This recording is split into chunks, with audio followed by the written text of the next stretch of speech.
উজনি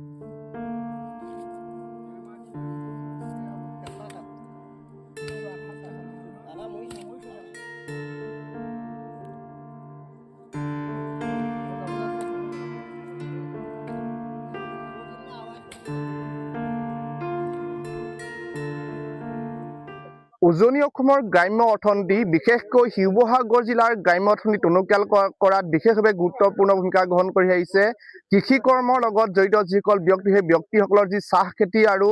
হাঁচি খেতি কিন্তু দেখা গৈছে প্ৰলয়ংকাৰী যি বান সেই বানে এই কৃষকসকলৰ যি মেৰুদণ্ড সেই মেৰুদণ্ড ভাঙি পেলোৱা দেখিবলৈ পোৱা গৈছে যিসমূহ চাহ গছ আছিলে সেই চাহ গছসমূহ প্ৰলয়ংকাৰী বানে আচলতে বুঢ়াই পেলোৱাৰ ফলত চাহ গছসমূহ ইতিমধ্যে মৰিবলৈ আৰম্ভ কৰিছে আৰু যিসমূহ হাঁচি গছ সেই হাঁচি গছসমূহ মৰিবলৈ আৰম্ভ কৰিছে আৰু এই মুহূৰ্তত যিহেতু মই আছো বচাহেক ডিবুৱাল গাঁৱত আৰু যি বৰাহীবাৰী গাঁও পঞ্চায়তৰ অন্তৰ্গত নাজিৰা সমষ্টিৰ এই যিসকল কৃষক এই যিসকল হাঁচি খেতি আৰু চাহ গছৰ যিসকল খেতিয়ক সেই খেতিয়কসকলৰ দুৰ্ভোগ ইতিমধ্যে ভোগা দেখিবলৈ পোৱা গৈছে আৰু যিসমূহ আচলতে চাহ গছ সেই চাহ গছসমূহ এনেদৰে শুকাই যোৱা দেখিবলৈ পোৱা গৈছে আৰু এই মুহূৰ্তত যিহেতু আমি দেখুৱাইছো আৰু ক'ব লাগিব যিহেতু গ্ৰাম্যৰ যি কৃষি সেই গ্ৰাম্যৰ যিসকল কৃষক সেই কৃষকসকল আচলতে নিৰ্ভৰ কৰি আছে এই চাহ খেতি আৰু হাঁচি খেতিৰ ওপৰত কিন্তু দেখা গৈছে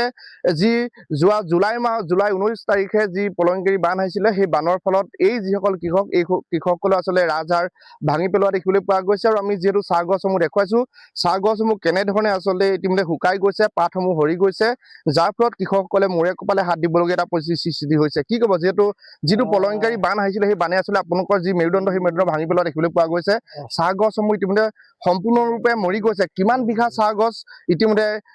লোকচান হৈছে ইতিমধ্যে জয়তে মই NK TV প্লাছলৈ আমাৰ বচাহেক ডিবল গাঁৱৰ সমূহ গাঁওবাসী হৈ পেলাই ধন্যবাদ জনাইছোঁ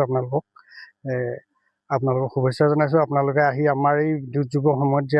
আমাৰ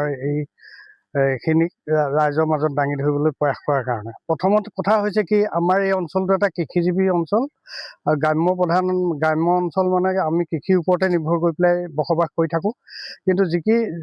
যি কথা হৈছে কি আমাৰ প্ৰথম কথা পানীয়ে কঠীয়া নষ্ট কৰিলে এতিয়া কঠীয়া পাবলৈ নাই বহু মাটি চন পৰি থকাৰ অৱস্থাৰ সৃষ্টি হৈছে দ্বিতীয়তে আমি চাহ খেতিৰ লগতে সমান্তৰালভাৱে হাঁচি গছৰ খেতি এটা কৰা হৈছিলে কিন্তু বৰ্তমান হাঁচি গছ আপোনালোকে দেখিবলৈ পাইছে চব কেনেকৈ মৰিছে আৰু পানীয়ে বুঢ়াই পেলোৱাৰ পিছত চাহ গছবোৰ কেনেকৈ শুকাই গৈছে আপোনালোকে নিশ্চয় লক্ষ্য কৰিছে আমাৰ চৰকাৰৰ পৰা আজি পৰিমিত কিন্তু আমি একো সাহায্য পোৱা নাই খাদ্যৰ টোপোলা কেইটামানৰ বাহিৰে আজি একো পোৱা নাই কিন্তু কিমান বিঘা চাহ ইতিমধ্যে মিনিমাম আমাৰ এই আশে পাশে প্ৰায় 50 বিঘামান চাহ লোকচান কৰিছে নিশ্চয়কৈ ইতিমধ্যে প্ৰায় বচাহেক ডিবুৱালগড় প্ৰায় 50 বিঘা যদি চাহ গছ ইতিমধ্যে তেওঁলোকে নষ্ট হোৱা বুলি ইতিমধ্যে আমাক জনাইছে আৰু যিসমূহ হাঁচি গছ সেই হাঁচি গছসমূহ আমি দেখুৱাইছো ইতিমধ্যে হাঁচি গছসমূহ সম্পূৰ্ণৰূপে মৰি গৈছে আৰু শুকাই যোৱা দেখিবলৈ পোৱা গৈছে যাৰ ফলত কৃষকসকলে আচলতে মূৰে কপালে হাত দিবলগীয়া অৱস্থাৰ সৃষ্টি হৈছে যিহেতু এই কৃষকসকল হৈছে তেওঁলোকে এই হাঁচি আৰু চাহ খেতি কৰিয়ে জীৱন নিৰ্বাহ কৰি আহিছিলে মই দাদা আপোনাৰ ওচৰলৈ আহিছো কি হ'ব যিহেতু আপোনালোকৰ আমি অঞ্চল দেখিছো চাহ গছ আৰু হাঁচি গছ সম্পূৰ্ণৰূপে মৰি গৈছে কেনেকুৱা ধৰণৰ ক্ষতি হৈছে আপোনালোকৰ ক্ষতি মানে আপোনাৰ ভয়ানক ক্ষতি হয় যে এনেকুৱা দুৰ্যোগ আমি প্ৰথমবাৰ পাইছো জন্মৰ পৰা আজিলৈকে মানে আমি দেখা নাছিলো জন্মৰ পৰা এতিয়া দেখিছো দেখি এতিয়া প্ৰায় চাহ গছ আৰু মানে হাঁচি গছ প্ৰায় কিবা কিবি গছ মৰি শেষ হৈ গৈছে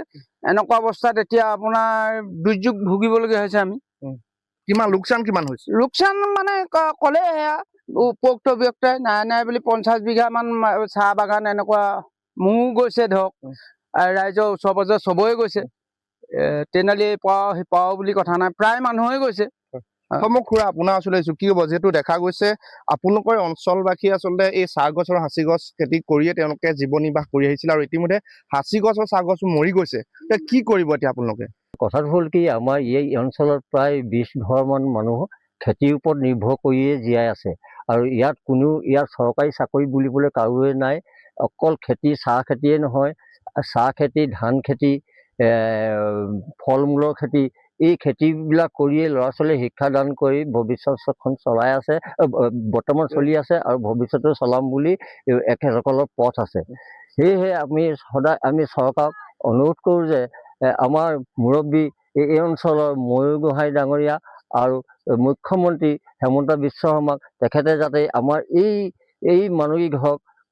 দৃষ্টি কৰি যাতে ভৱিষ্যত চলিব পৰা ব্যৱস্থা এটা কৰি দিয়ে বুলি আপোনালোকক এই মোৰ যোগেদি প্ৰাৰ্থনা জনাব নিশ্চয়কৈ এটা কথা ক'ব লাগিব যিহেতু এইসকল হৈছে চাহ খেতি আৰু হাঁচি খেতিয়ক আৰু এই খেতিয়কসকলৰ যি দুৰ্ভোগ সেই দুৰ্ভোগ আমি দেখুৱাইছো তেওঁলোকৰ যি খেতি সেই খেতিসমূহ মৰি গৈছে পুৰা কি ক'ব যিহেতু আপোনালোকৰ হাঁচি খেতি আৰু ইতিমধ্যে প্ৰায় চাহ খেতি মৰি গৈছে শুকাই গৈছে গতিকে আপোনালোকে এইখিনি খেতি কৰি আচলতে জীৱন নিৰ্বাহ কৰি আহিছিলে যিহেতু আপোনালোকৰ ঘৰবিলাকো সম্পূৰ্ণৰূপে পানী ডুব গৈছিলে এতিয়া আপোনাক কেনেধৰণে সেই অৰ্থনীতিৰ ওপৰত মোকাবিলা কৰিব এতিয়া আমি চাহ খেতিৰ ওপৰতে আমি চলিছিলো সপ্তাহি পাত ছিঙিছিলো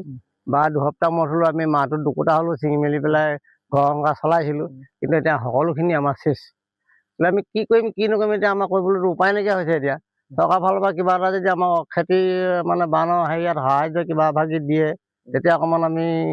মানে আগবাঢ়িব পাৰিম আকৌ আমি এতিয়া এই চাহ খেতিটো আকৌ নতুনকৈ বনাব পাৰিম বনাবতো লাগিবই নহ'লেনো আমি খেতি কৰি খোৱা মানে খেতিয়ে কৰি খাব লাগিব চাহ গছ কিন্তু সম্পূৰ্ণ এতিয়া মৰি যাব মৰি যাব তেতিয়া আমি আকৌ ধৰক নতুনকৈ চৰকাৰৰ ফালৰ পৰা যদি 2-4 টকা অনুদান পাওঁ তেতিয়া আমি আকৌ নতুনকৈ অলপ মেৰামতি কৰি পেলাই বাগানটো আকৌ পাতিব পাৰিম পতাৰ বিনিময়ত আকৌ আমি এতিয়া ধৰক চলিব পাৰিম হয় নিশ্চয়কৈ এইসকলে হৈছে হাঁচি খেতিয়ক আৰু চাহ খেতিয়ক আৰু এই চাহ খেতিয়কসকলৰ আচলতে যি দুৰৱস্থা সেই দুৰৱস্থাৰ কাৰণে আমি ইতিমধ্যে শুনাইছো আৰু যি 19 তাৰিখৰ যি প্ৰলয়ংকাৰী বান আছিলে সেই প্ৰলয়ংকাৰী বানে এই যিসমূহ চাহ খেতি আছে এই চাহ খেতিসমূহৰ ওপৰেদি আচলতে পানী বাগৰি গৈছিলে চাহৰ ফলত দেখা গৈছে এই চাহ যিসমূহ আচলতে চাহ গছ সেই চাহ গছসমূহ সম্পূৰ্ণৰূপে মৰি গৈছে মই আপোনাৰ ওচৰলৈ আপোনাৰো চাহ গছ আছিলে আছিল কিমান মৰিছে মোৰ চাহ গছ মানে এতিয়া পাতবোৰ হৈ গৈছে আৰু এই প্ৰায় মৰিবগৈ আৰু কি হ'ব এতিয়া কি হ'ব মানে উপায় নাই আৰু এতিয়া মানে নতুনকৈ লগাবগৈ লাগিব পইচা লাগিব চৰকাৰক কি আহ্বান জনাব চৰকাৰ মানে এতিয়া যিখিনি এতিয়া ক'বলৈ গ'লে এতিয়া মিছা ক'লে কি হ'ব এইটো মানে অকণমান পাৰ্টি হেৰিয়াত গৈছে নেকি মই তাকো সন্দেহ আপোনালোকে কিবা সুবিধা পাইছে নাই মই নাই পোৱা একো নাই পোৱা এতিয়া বানপানী যদিও আহিলে মোৰ ঘৰটো মানে মই যেনে পানী ইমানকণ হৈছে আৰু তেতিয়ালৈ মই আছো আৰু কোনো খবৰলৈ লোৱা নাই বোলে আপোনাৰ এই মানুহৰ কি হৈছে